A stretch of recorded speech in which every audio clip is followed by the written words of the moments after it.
for a long time, he asked the question, wilt thou be made whole? Note the text here, and let me give you three things out this text that I'm going to get out your way. First of all, note the encounter.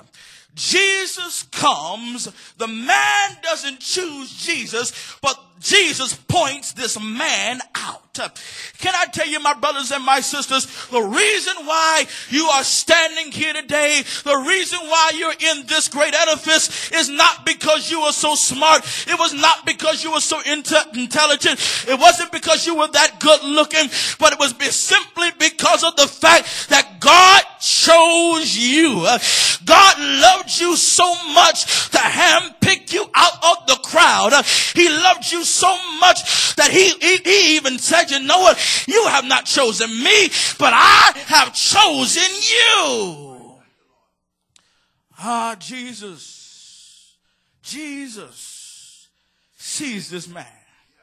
And then the Bible says he knew that he was in this case for a long time. Jesus knew the condition of the man, even though the people didn't understand. And can I tell you, my brothers and my sisters, that's why it is ever the more important for us to put our trust in God, because he knows us from the inside out. In fact, the writer would have us to know that he knows the very number of hair that is on our head. And if he can know those minute details, then certainly he knows about our issues. He knows about our issue. Jesus asks a question. Wilt thou be made whole? The question reveals the desire of Christ for man to be free.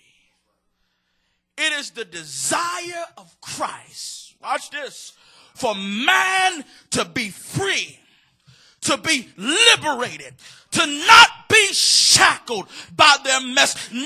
God never intended for men to be shackled by their problem, but God intended for man to be elevated above their problem, not sitting there complaining, not sitting there whining, but standing there and saying, Lord, I don't know the outcome, but God, you know.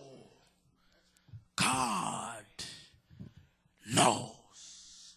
But then note the excuse. The man makes an excuse here. He said, look, sir, you have a genuine question. But obviously you must be blind. Obviously you don't see that I'm in an immobile condition. I can't move. And every time I've tried to move towards, or somebody has tried to put me in, somebody else has got into the water. This man, first of all, was dependent on other people. Never be dependent on people to do what only God can do. And that's the problem with most people. We put our trust in things. We put our trust in people. And when they don't come through, then we are done with everything. But can I tell you, you ought to put your trust in Jesus. Put your trust in God, not being dependent on, because let me tell you something. Things will only fulfill you for a moment.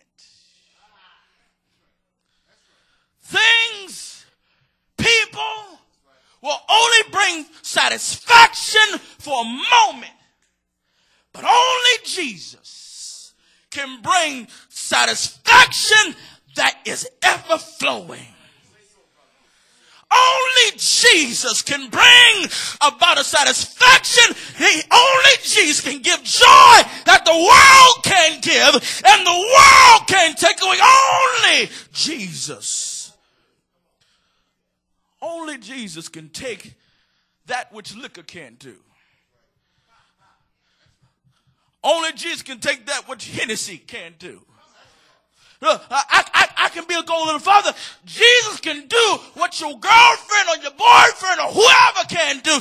Jesus can do what no other power can do. Can I tell you, at the end of the day, when you leave and when you put that thing down, or when you put her or him aside, you're going to be empty. You're still going to be asking, is there more? Is there more? Jesus asked the man, watch this, a simple question. Wilt thou be made whole? Do you want to get out of this? Do you really want to get out of this?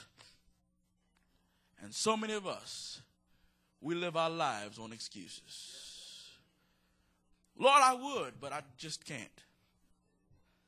Lord, I would get a job, but I just don't want to.